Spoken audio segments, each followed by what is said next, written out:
Baru-baru ini, warga Seoul, Korea dimparkan oleh berbagai berita tentang teror kejam yang dilakukan sekelompok orang-orang terorganisir.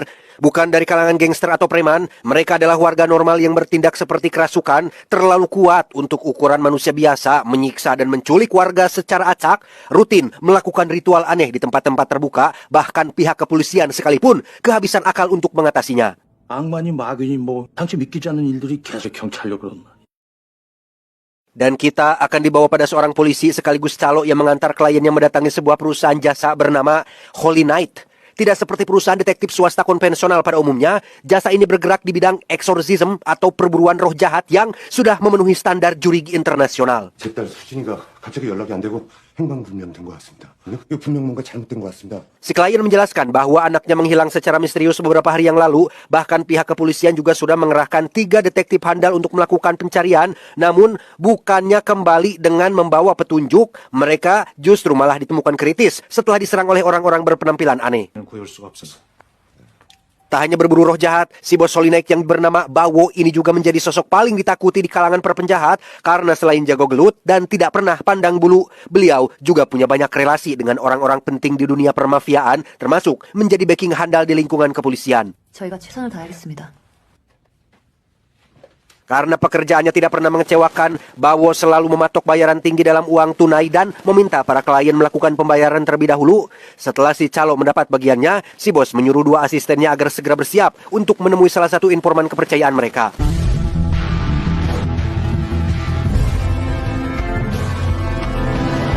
Ditemani 2 asistennya yaitu Kim si kameramen dan Sharon sang ahli spiritual, mereka tiba di sebuah klub malam yang dinding tembok luarnya dipenuhi dengan tulisan seperti mantra. Sesuai petunjuk dari si informan, Bawo mendapati tempat ini dijadikan sekte oleh para pemuja iblis, termasuk anak si klien yang sebentar lagi akan ditumbalkan.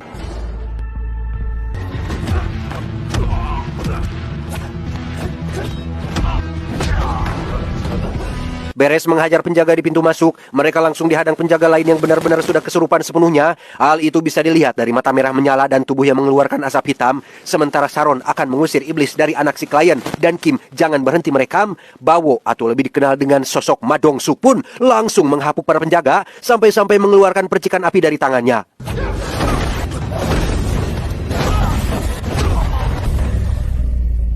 Saatnya Sharon beraksi, ia mulai melakukan ritual pengusiran dengan memegang kening si korban untuk dapat berkomunikasi dengan si iblis. Setelah mengetahui siapa nama dan asal-usulnya, ia lalu menggunakan cermin khusus yang sudah diisi dengan mantra hingga berhasil menyelamatkan anak si klien.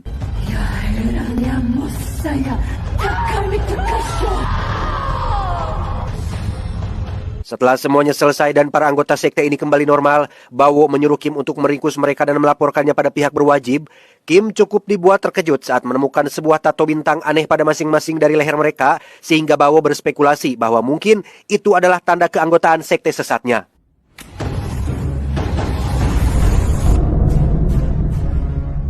Keesokan paginya, Bawo menelpon ibu kepala panti dan memberitahu bahwa ia baru saja mengirim sejumlah uang karena sebelum sampai sesukses ini, Bawo dulunya adalah anak terlantar yang dirawat di panti asuhan tersebut, sehingga sebagai bentuk balas budi, Bawo rutin memberikan semua uang hasil pekerjaannya untuk biaya anak-anak dan pembangunan panti. 어제 걔네 어디 소속인지 찾았어요. 벨제비트요. Disinilah Sharon curhat tentang kekhawatirannya bahwa iblis atau roh jahat yang akhir-akhir ini mereka lawan merupakan iblis kelas menengah atas yang biasanya ingin menciptakan krisis hebat terhadap umat manusia, sehingga sebelum semuanya terlambat, mereka harus segera menemukan pimpinan sekte tersebut. 김 실장은 앞날이 창창하니까. 나는 Sejenak kita tinggalkan dulu Bawo CS dan beralih pada seorang dokter psikiater cantik bernama Jungwon. Ini parasnya, 5 tahun sejak ibunya meninggal dunia, Jungwon bersama sang adik yang bernama Eunso memutuskan pindah dan membeli rumah di daerah pedesaan terpencil. Selama 5 tahun itu jugalah, Eunso mengalami depresi berat hingga membuat mental dan jiwanya tidak stabil. Meski hasil pemeriksaan medis selalu menunjukkan tanda-tanda normal, hal itu berbanding terbalik dengan situasi dan perilaku yang Eunso tunjukkan. Tidak seperti orang sakit pada kebanyakan, Eunso lebih seperti sedang kesurupan makhluk tak kasat mata, sehingga dokter menyarankan agar Jungwon mencari orang pintar untuk mengobatinya.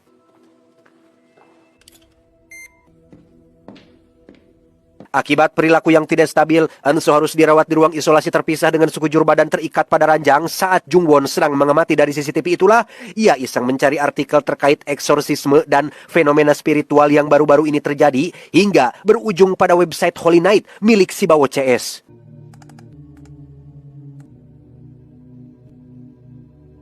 Penasaran dengan kredibilitas Holy Night, ia pun konsul pada seorang dokter kepala rumah sakit sekaligus pendeta taat bernama Marco. Beliau menjelaskan bahwa akan sulit bagi orang-orang medis mempercayai sesuatu yang tidak bisa dijelaskan secara ilmiah, namun sejauh pengalamannya, ada di antara pasien yang memang sakit secara rohani, dan Bawo atau ketua perusahaan Holy Night adalah teman lama Marco yang bisa diandalkan. 단지 제 동생을 살리고 싶을 뿐이에요, 신부님. Kembali pada Bawo CS yang baru pulang mencari petunjuk tatonya, Bawo cukup dibuat kaget saat Jungwon ujug-ujug muncul di hadapan babangusnya. Ia menjelaskan jika sang adik sudah lama sakit parah dan Marco merekomendasikan Holy Night untuk menangani kasus ini. Namun setelah mendengar nama Marco, Bawo pun langsung menolak permohonannya. 죄송한데요. 저는 그쪽 분들하고 일하지 않습니다. Entah ada masalah apa antara Bawo dan Marco, namun Jungwon tetap yakin jika Holy Night akan membantunya, sehingga sebelum pergi, ia memberikan flashdisk berisi rekaman Enso saat kesurupan kepada Saron dan memohon agar mereka bersedia menyelamatkan sang adik. 제 동생 영상 기록인데요. 부탁드립니다. Setibanya di rumah sakit, Jungwon kembali menemui Bapak Marco untuk menanyakan alasan Bawo yang seperti begitu membencinya. Ternyata sekitar 40 tahun yang lalu, baik Bawo atau Marco adalah berasal dari panti asuhan yang sama. Bedanya, Bawo diberkahi kekuatan supranatural dan fisik di atas rata-rata untuk mengusir roh jahat, hingga setelah dewasa, mereka menempuh hidup masing-masing tetapi dengan satu tujuan yang sama, yaitu ingin membiayai panti agar tetap beroperasi. Pada suatu hari terjadi insiden tragis saat salah satu anggota panti dirasuki iblis jahat, menghabisi hampir semua anak-anak termasuk para pengurus panti, sementara Bawo dihantui rasa bersalah akibat tidak bisa melindungi mereka. Marco yang kala itu sudah diangkat menjadi pendeta pun dibuat dilema dan memilih merahasiakan fakta yang sebenarnya dari keuskupan karena tak ingin pihak gereja menutup panti asuhannya. 그 사건의 진실을 말할 수가 없었네. Demi meluruskan semuanya, Bapak Marco pun pergi menemui Bawo untuk meminta maaf yang kesekian kalinya atas insiden beberapa tahun yang lalu. Ia benar-benar tidak ada niatan buruk selain ingin menyelamatkan nasib panti asuhan. Tak hanya itu, ia juga memohon agar Bawo mau membantu Jungwon atas dasar kemanusiaan tanpa melibatkan kebencian terhadap Marco. 날 용서하지 못하더라도 그 친구를 도와주면 안 되겠나? Kembali pada Kim dan Saron yang tanpa sepengetahuan Bawo, mereka diam-diam memutar flashdisk berisi rekaman CCTV-nya. Benar apa yang Jungwon ceritakan selama ini, apa yang menimpa adiknya memang disebabkan oleh kehadiran roh jahat. Hal itu terbukti dari berbagai perilaku tak wajar yang ditunjukkan, termasuk serangkaian fenomena aneh yang mengikutinya.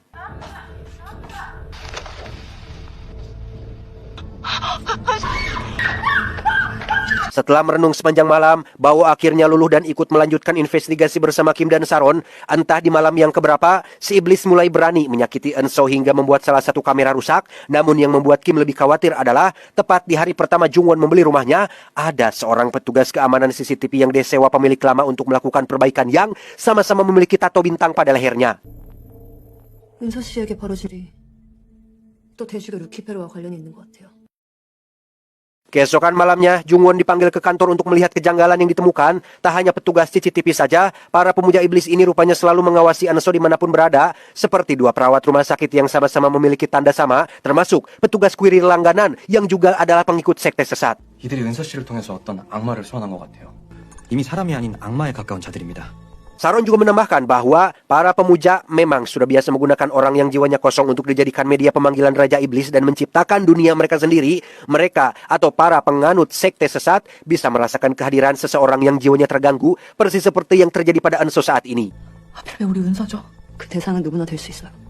은서를 한번 만나봐야겠습니다. Karena semua bermula sejak Jungwon melakukan pindahan, Saron curiga jika ada yang tidak beres dengan rumahnya, sehingga mereka akan membawa pulang Enso dan melakukan pengusiran di sana. Berlokasi di kamar tempat pertama kali adiknya kesurupan, Bawo CS pun langsung melakukan persiapan.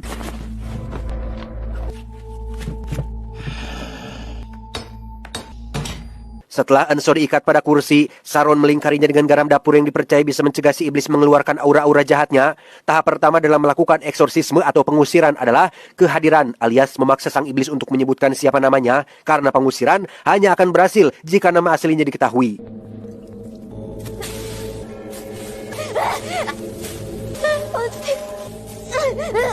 Karena dengan cara dikepret-kepret bambu kuning tidak berhasil, Saron akan menggunakan cermin andalan untuk memaksanya buka mulut. Namun yang terjadi selanjutnya, si iblis justru malah tertawa setelah memecahkannya, disusul dengan bejeb-bejeb mantra yang keluar dari mulutnya hingga membuat si isi rumah menjadi gelap.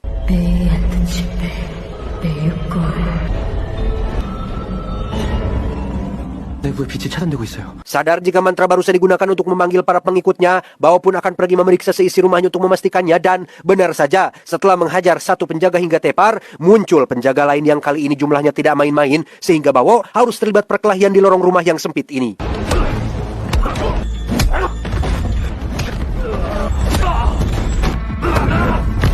Sementara Bao membereskan satu penjaga yang masih tersisa, si iblis kembali berulah dengan membaca mantra lain untuk melawan Saron. Tak hanya membuat tangannya melepuh dan merusak mesin alat sensor vital, si iblis juga dengan gagahnya berdiri dan menantang si cantik Saron beradu mantra dengannya.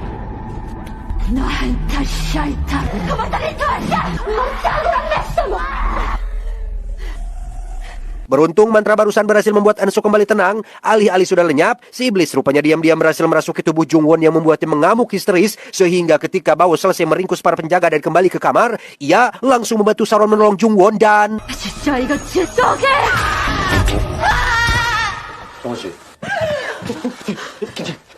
Dengan fakta bahwa beberapa metode tak kunjung membuahkan titik terang dan fenomena aneh terus terjadi, Saron curiga jika ada hal lain yang memblokir jalan ritualnya.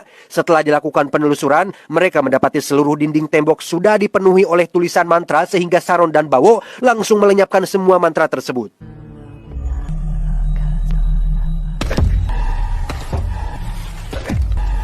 Kembali ke kamar Enso, kali ini si iblis menyerang Bao yang membuatnya berhalusinasi bertemu dengan sosok iblis lain, membisikkan kejadian 15 tahun yang lalu di panti asuhan hingga membuat Bao terpancing tanpa sadar jika sosok yang ia cekik dalam bayangannya tidak lain adalah Saron yang mencoba menolongnya.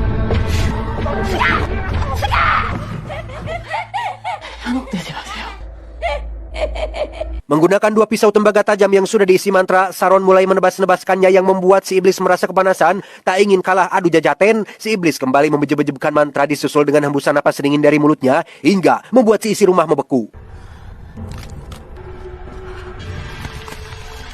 Dengan cepat, Saron menekuk kepala Anso dan memaksa si iblis menyebutkan namanya, di mana Jungwon yang melihat adik kesakitan pun malah mendekat dan...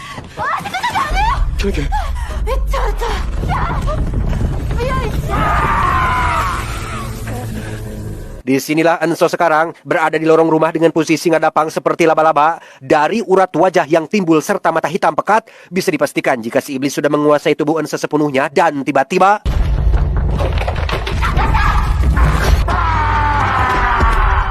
Entah kemana menghilangnya Anso, mereka pun membagi tugas untuk mencari keberadaannya. Saron akan menunggu di lorong, Jungwon pergi memeriksa CCTV, sementara untuk Bao dan Kim, mereka menyisir seisi rumah dan kembali mendapat teror saat semua perabot rumah mulai berterbangan.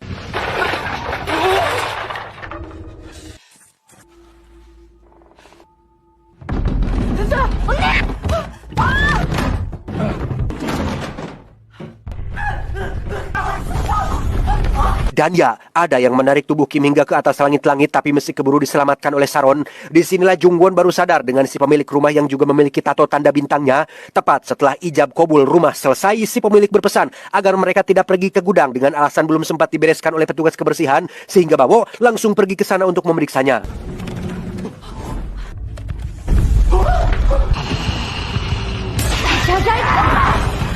Sementara Enso semakin brutal menyerang Saron hingga pingsan, Bao sendiri berhasil menemukan pintu rahasia di bawah basement gudang. Benar kecurigaannya selama ini, ia mendapati beberapa sesajen dan para pemuja iblis sedang melangsungkan ritualnya sehingga...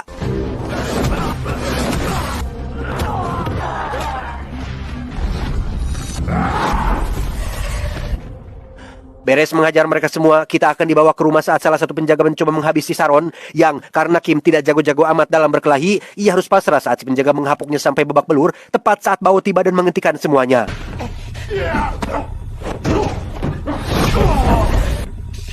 Saat Saron sedang pingsan itulah, si iblis masuk ke alam bawah sadarnya dan memberitahu bahwa apa yang mereka lakukan sia-sia saja, disusul dengan kemunculan wujud asli si iblis dari awan hitam yang menyerupai seekor banteng. Setelah melihat langsung wujudnya, disitulah Saron akhirnya tahu nama atau spesies si iblis, yaitu... 널 시간이 끝났다. Ya, itu adalah iblis bernama Molok yang gemar memakan jiwa anak-anak dan remaja usia tanggung. Meski nama dan asal-usulnya sudah diketahui, tetap saja pengusiran tidak dapat dilakukan semudah membalikkan telapak tangan karena Molok kembali membaca mantra yang kali ini jauh lebih kuat.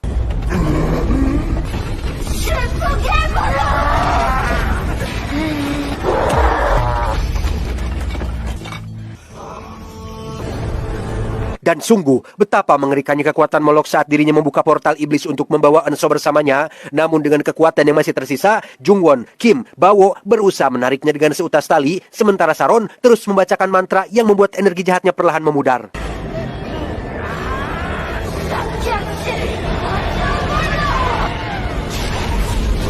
Gagal menarik Enso masuk, si banteng Molok akhirnya keluar dari dalam portal bermaksud menariknya secara langsung. Namun berkat kekuatan dan tinju iblis yang selama ini bersemayam dalam dirinya, Bawo berhasil menghapuk si Molok hingga benar-benar pergi selamanya.